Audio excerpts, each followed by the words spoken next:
Jadi kamu kalau ikut majelis, rasa-rasa aja. Bikin jadi cinta sama Allah, apa enggak?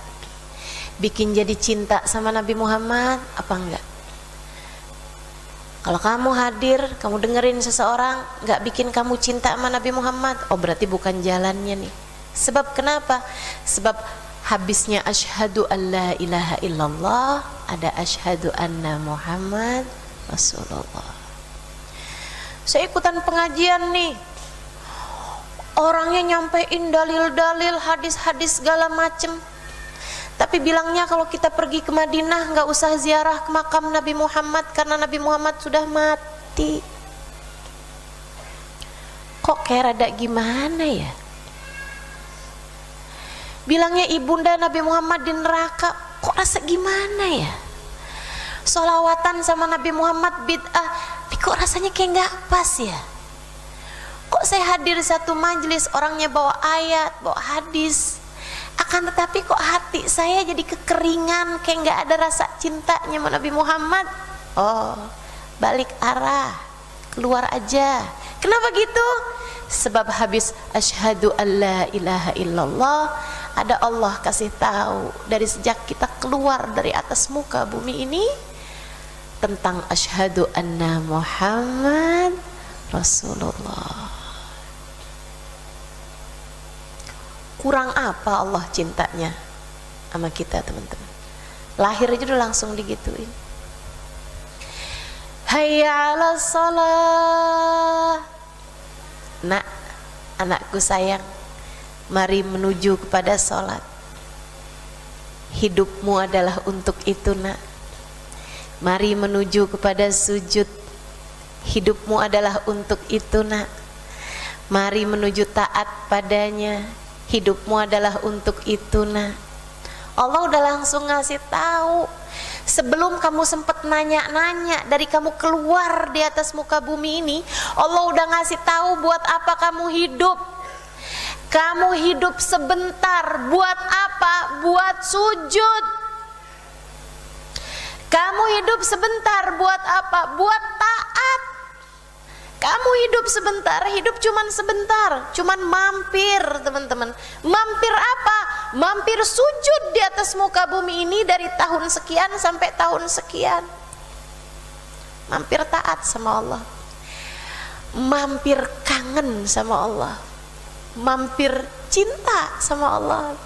Mampir nunjukin diri bahwa ya Allah, aku adalah hamba-Mu.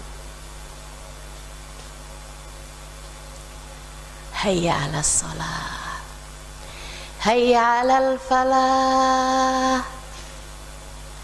Kalau kamu taat, kalau kamu sujud, kalau kamu kenal sama Allah, kenal sama Nabi Muhammad, kamu ibadah kepadanya, hayya 'alal falah.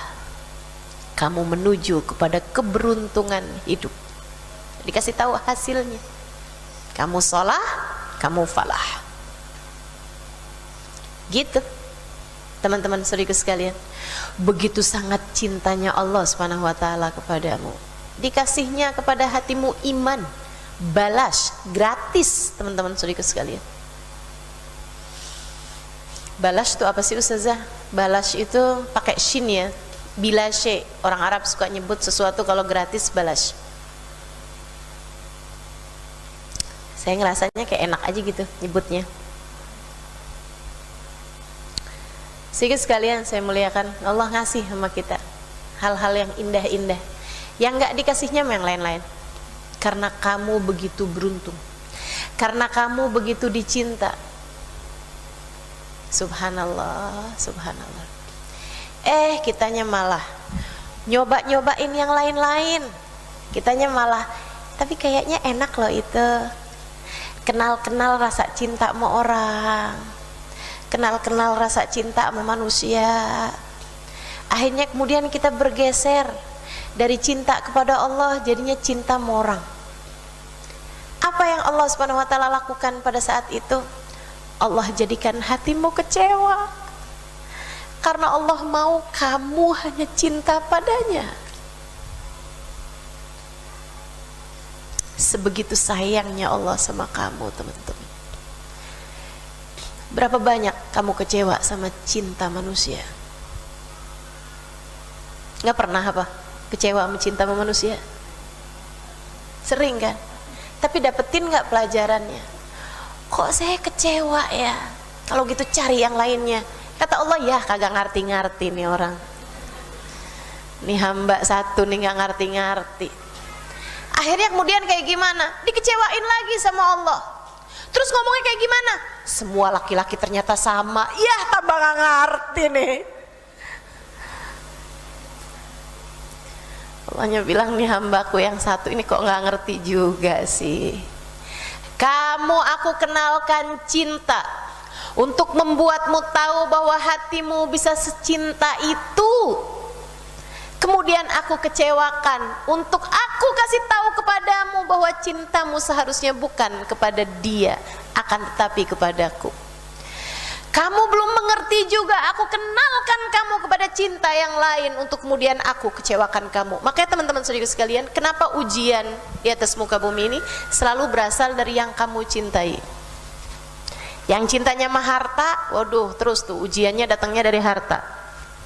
Buat Allah ngasih tahu, bukan kepadanya kamu seharusnya meletakkan cinta.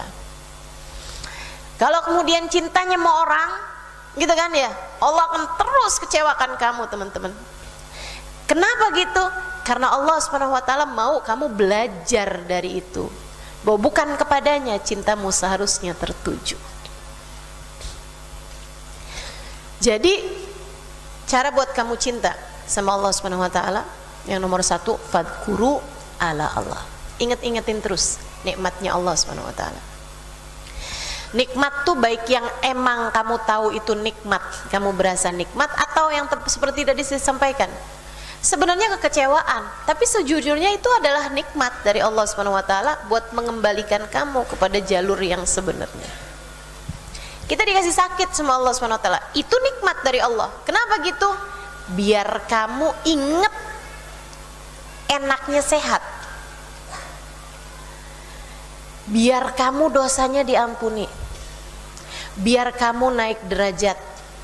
Sakit itu biar seperti itu. Dan biar kalau saya setiap kali sakit saya inget-ingetin, makasih ya Allah, saya udah dikasih diam-diam berpahala. Kamu tuh kalau kamu diem kan nggak berpahala, betul apa nggak? Kamu diem aja, saya mau diem aja nih, tapi saya kepengen ditulis lagi berzikir. Gimana ceritanya? Itu ya, saya lagi diem aja sambil ngeliatin pohon gitu, sambil ngelamun, tapi saya kepengen nih ditulisnya lagi baca Quran. Emang bisa gitu? Nggak bisa, kecuali saat kamu lagi sakit. Saat kamu lagi sakit tuh argo pahalanya jalan terus. Kamu nggak usah ngapa-ngapain, diem aja, itu kamu udah berpahala teman-teman. Pahalanya jalan terus aja gitu. Kenapa gitu? Karena kamu lagi dikasih sakit. Allah tuh kasih orang kalau lagi sakit tuh pahalanya jalan terus. Apalagi semakin kamu sabar, semakin sakit kamu lagi yang bilang, iya nggak apa-apa, makasih ya Allah. Sakit nggak apa sih, makasih ya Allah, makasih ya Allah. Itu argonya melesatnya cepat banget. Kata Allah, a'udzubillahi minasyaitonirrajim, innama yuwaffas sabiruna ajrahum bighairi hisab. Sungguhnya Allah Subhanahu wa taala tuh memenuhi pahalanya orang-orang yang sabar tanpa ada hitungan. Argonya tuh melesatnya kenceng banget.